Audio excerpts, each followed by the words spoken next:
Istanbul के कल्ब में एक ऐसी जगह वाक़या है जहां तुर्किया की तारीख को मुख्तसर मगर मुकम्मल शक्ल में महफूज किया गया है। मिनिया तुर्क एक मुनफरिद पुरकशिश मुकाम है जहां छोटे पैमाने पर पूरे तुर्किया की अहम जगहों की शबीहात बनाई गई हैं। आइए मिनिया तुर्क की दिलचस्प दुनिया के जरिए आपको दुनिया की सैर करवाते हैं।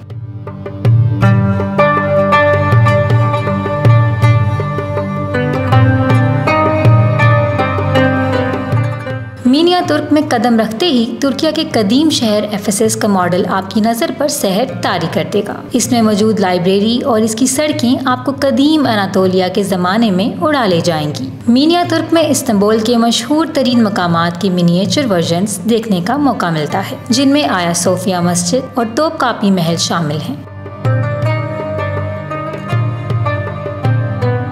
ये मॉडल्स शहर के सकाफती विरसे और तामीराती शाहकार का सबूत देते हैं। मिनिया तुर्क में मस्जिद अक्सा और बैतुल मुकद्दस का मॉडल भी मौजूद है, जो दीन इस्लाम के मुकद्दस तरीन मकामात में से एक है। मिनिया तुर्क न सिर्फ तुर्किया के माजी और हाल बल्कि दुनिया भर की खूबसूरत मगर छोटी सी तस्वीर पेश करता है, जहाँ एक ही जगह आप तुर्किया के खूबसूरत सकाफती विरसे से लुत्फ अंदोज हो सकते हैं। ये एक ऐसी जगह है जहाँ तारीख जिंदा हो जाती है।